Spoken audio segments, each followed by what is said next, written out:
You see, the control that we experience is so subtle. It seems natural if a professor has a PhD, is in a prestigious university, and teaches the classics, and I'm a student at that university, and I take this course in the classic. He must know what he's talking about. He has a PhD. This great university. It's been here for a long time. So it's natural to go through Homer and never ask the question, what is an Ethiopian? Why did the Greeks call him that? Why did Homer spend so much time studying and talking about Africa? Why was the relationship between Africans and Greeks so good? You see, if I'm not critical, then those kind of thoughts will never occur to me, and that's a very subtle kind of process. We are not aware of that process at all, mainly by virtue of the kind of socialization process that most of us have gone through. You have said that this is all about a battle for the mind. What do you mean by that? Of course it is. The question of whether we have the independence to raise our own questions and to project our own priorities. There's a song that many of us remember. Papa may have, blues song, right? Mm-hmm. Mama may have, but God bless the child that's got his own. So the blues singer understood better than many of our academics that it was essential not to be dependent. Garvey used to say, any people that accepts the ideas of another people automatically will become the slave of that people. To what do you attribute this need on the part of Europeans, maybe more specifically European scholars and others within the European collective, to put down, belittle the African history? Well, that's one of the universal rules of oppression. Mm-hmm. Any group of people that wants to control another group of people must destroy the historical consciousness of that group of people. Dr. John Clark is famous for saying, it is impossible to continue to oppress a consciously historical people. And so oppressors know that.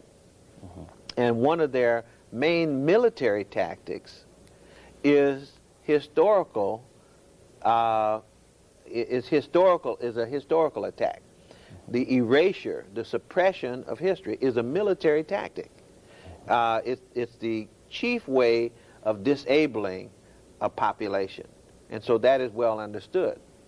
What do we mean by African consciousness, and what does it mean in terms of a value system, briefly? Well, of course, African consciousness would grow out of an intimate knowledge, familiarity with study of the cultural experience of African people. And what comes from that is a point of view. It's unavoidable. If I spend time studying the poetry of my people, the music of my people, the philosophy of my people, the religion of my people, the science and contributions of my people, doesn't mean I have to reject anybody else's science and contributions and so forth. But what it does do for me is it gives me a firm base in my own creativity. And that unavoidably will produce in me an African consciousness. And that's very important. Now, African consciousness is the ethnicity of African people. And there are characteristic values, and I think those are summed up in many ways in some of the work that has been done on the Nguzo Saba, and the seven principles. Sometimes we see associated with Kwanzaa. We're a collective people, for example. We take care of each other. I mean, there are typical cultural traits that people have identified with African people for long periods of time that grow out of our southern cradle environment in the African continent. We welcome the stranger. For example, Cheikh Diop in his book, The Cultural Unity of Black Africa, identified some of these parameters. The fear of the stranger is typical of the northern cradle. The love of the stranger is typical of the southern cradle. The northern cradle being the European, the southern cradle being the African.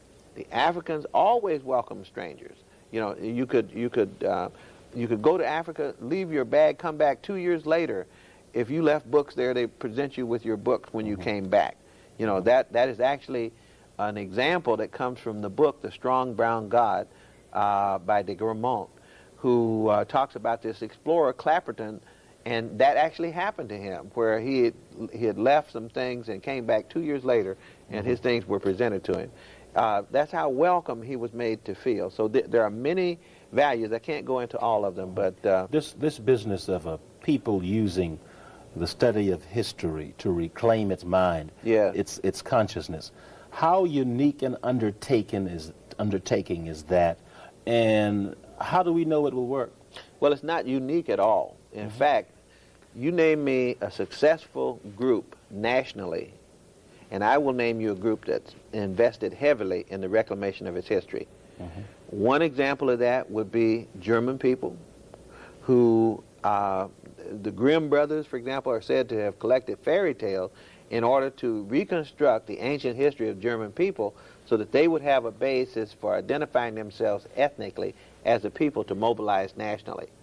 That happened with the Jewish people and the reclamation of their history and the development of the state of Israel. It's happened with the Japanese people in recent times and so forth. There is no group of people who ever become strong and powerful without an investment in its history. You have mentioned the positive things that will flow from a study of African history.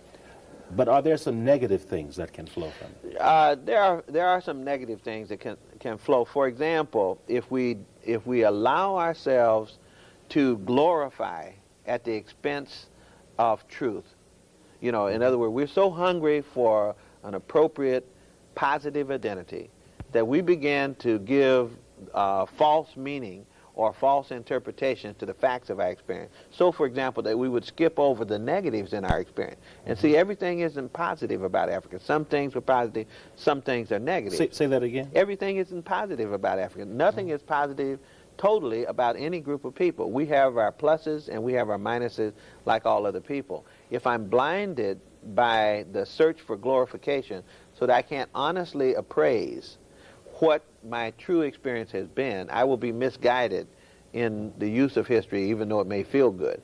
And so that's one of the dangers that, for example, a lot of people talk a lot about we were kings and queens. Yes, we were kings and queens, but we were also ordinary people. We were common folk, and that was just as good as being kings and queens. And we need, if we are going to give value to the experience, to give value to the total experience. And if you have to feel as though you are a descendant of a king or queen, maybe something is wrong. I mean, something is wrong. If that's the only way that you can be ego strong, there's something wrong with that. Right? Yeah. This history, which shows the greatness of African people, frightens some African people. Right. How do you deal with that?